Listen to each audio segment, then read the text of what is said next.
Hello and welcome back to another episode of With Whom on Zoom. I'm Hamish Gray, one of the journalists for Voice magazine, and today I'm joined by Sheena Anderson, project manager for the Centre for Feminist Foreign Policy and climate activist.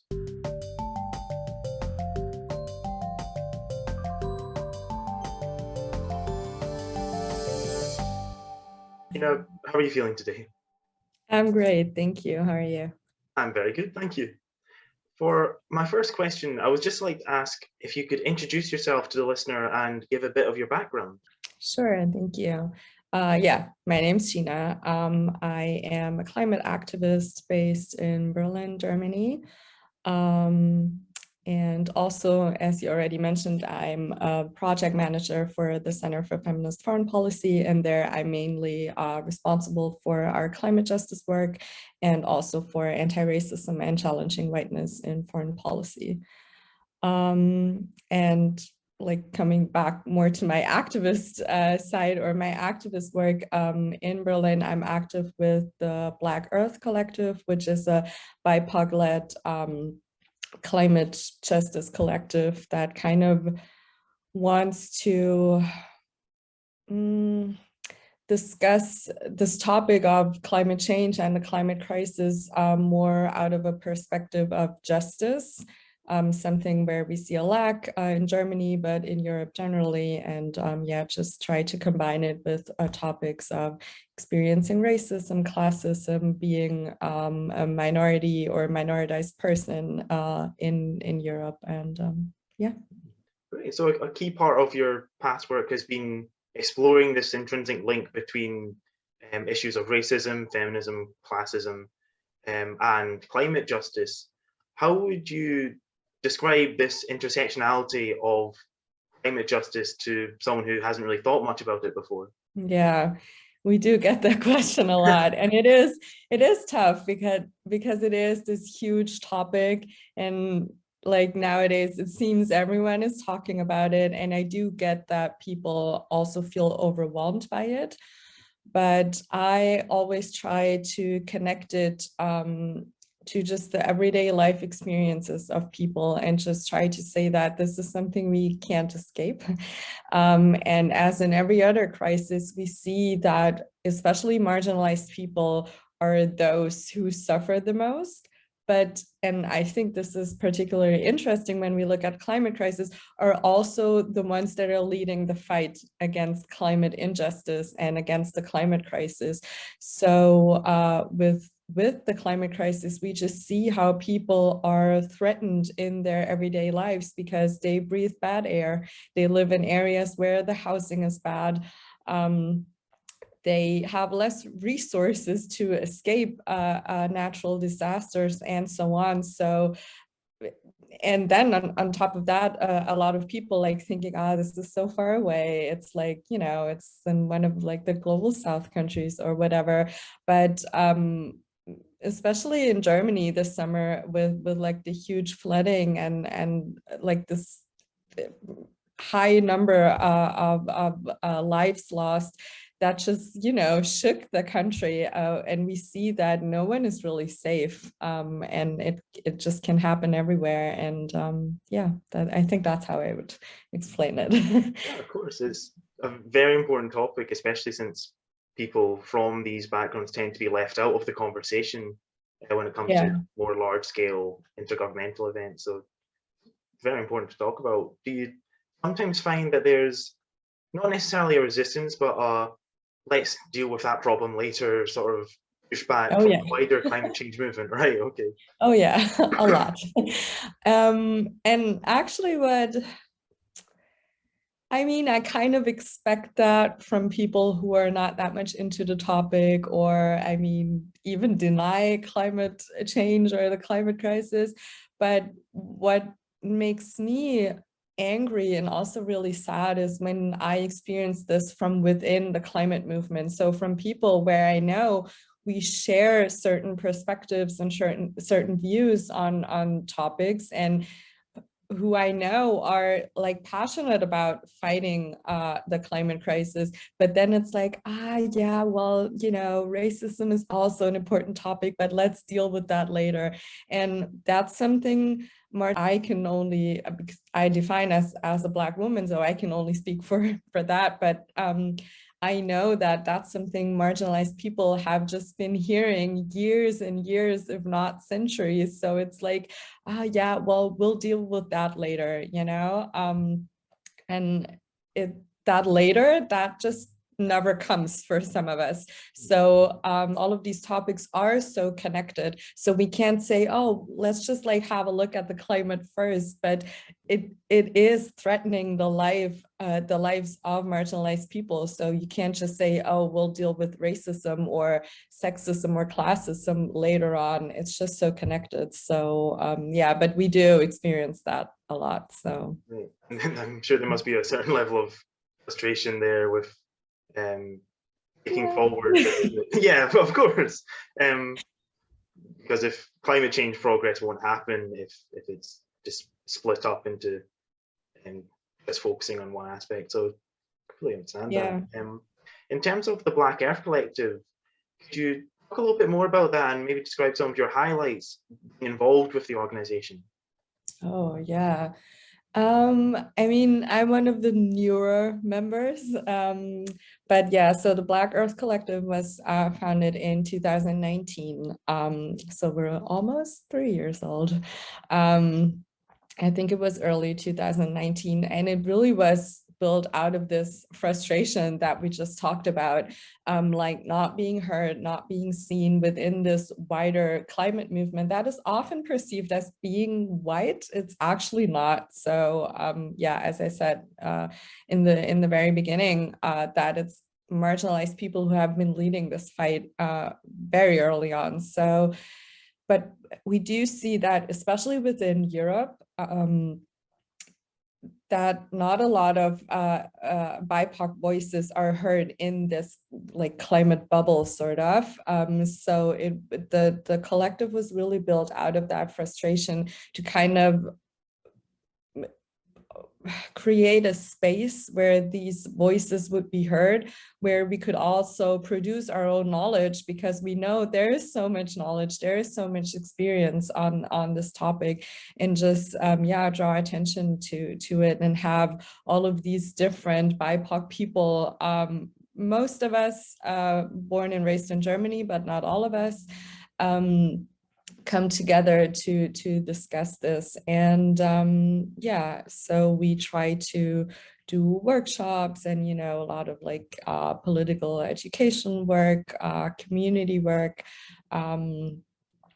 We try to do political action also, like, I don't know, protests or other forms of yeah, political activism, and then just talk through all of these issues. Also a lot of self-reflection.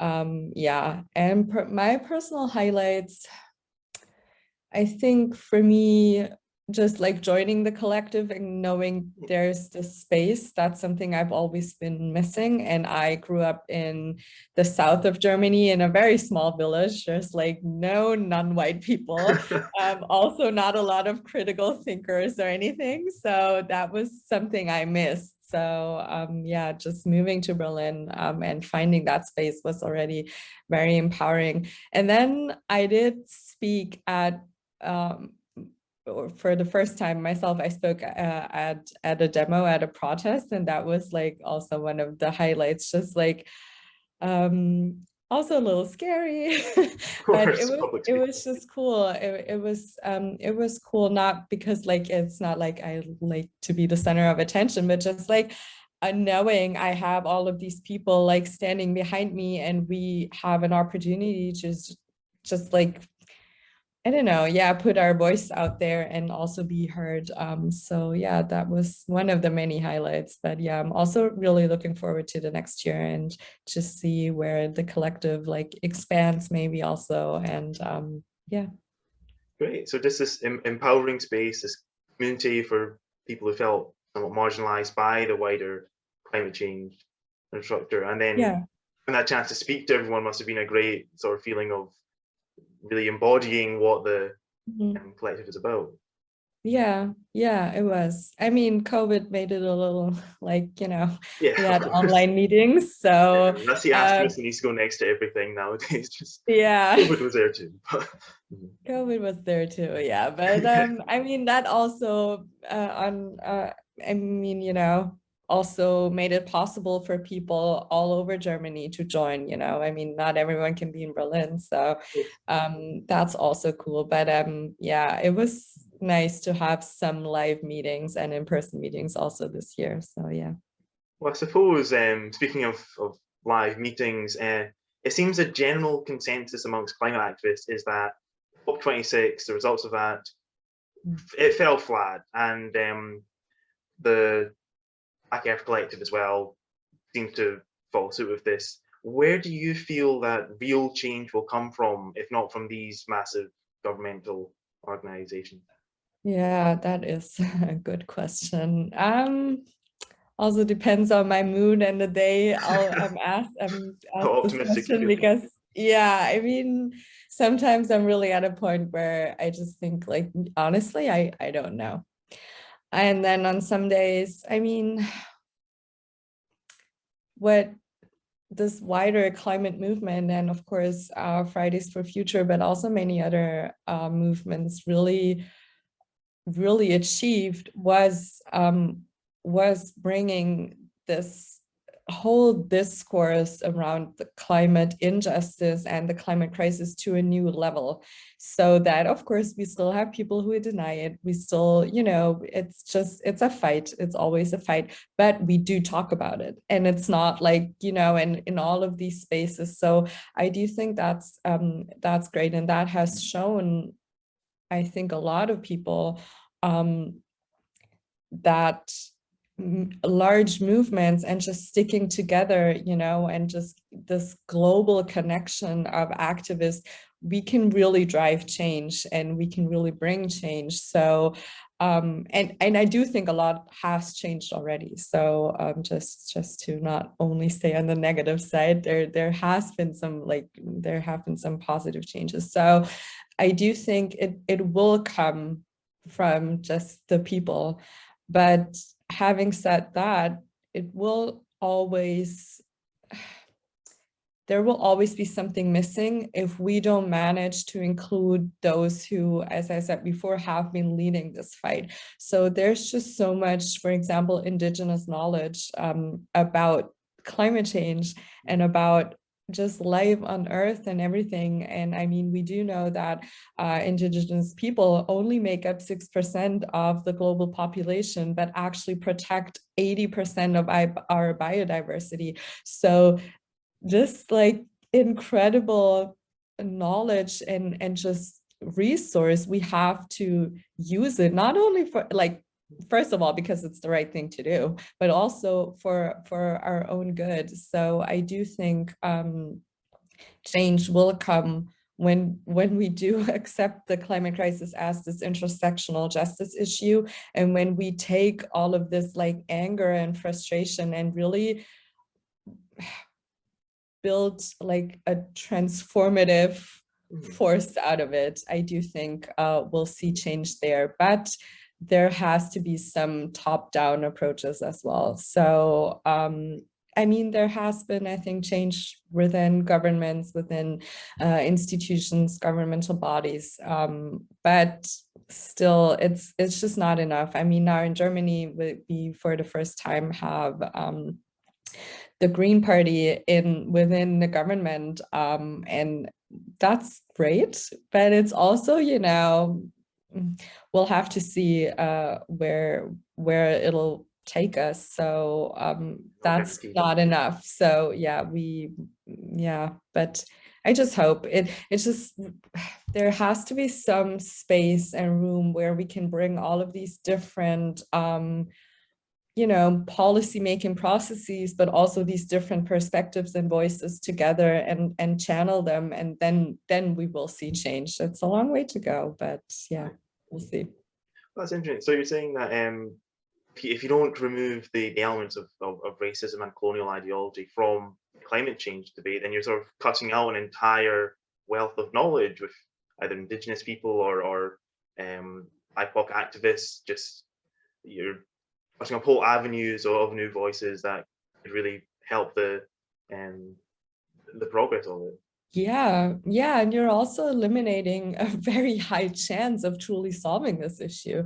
Like with that, I mean, currently, and I think most of the people working in that in the climate bubble sort of would agree, currently we're not getting anywhere. So we do need alternative solutions. We do need alternative ways. And I do think, I don't only think, I'm sure of it, that Indigenous knowledge is just such a source, and it can help. It already did help us so much, and it just needs to be not only included and heard, really like listened to and amplified, and it needs to be leading any decision made on climate just solutions.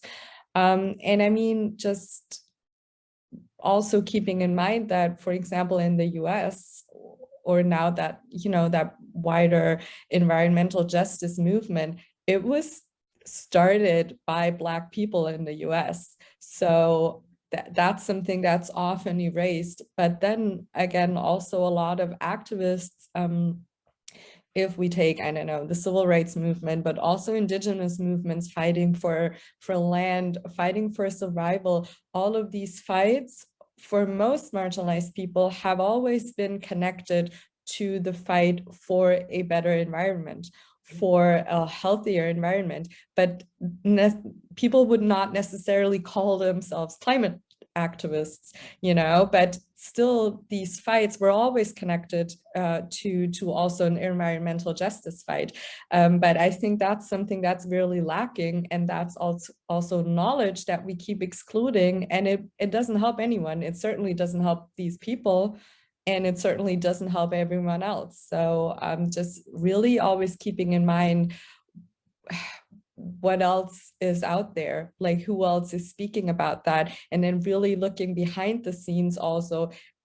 There's so many people working on these issues and all of these connected issues, but people would not necessarily say, I'm an activist, or I'm a political activist or climate activist, but they still work on these issues. So yeah, I think it's just so important, so crucial to always keep that in mind, because if not, we're just, we're just not going to be winning this fight.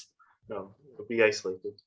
Yeah. So, talking of bringing everyone into the conversation, what advice would you give to young people who know they want to become climate activists, but they're not sure the best way to participate? What advice would you give them just starting out?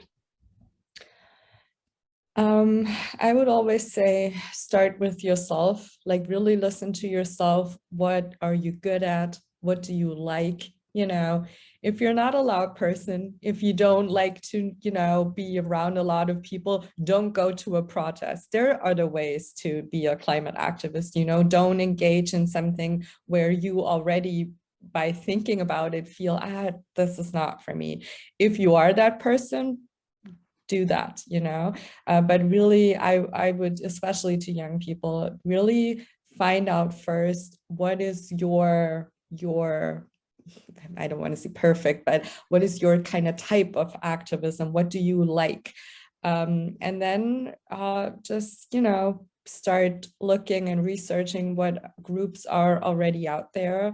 What are the groups and environments I feel comfortable in? What are also the groups that I can thrive in, and that really like listen to me and also make me grow as a person. And that can be hard.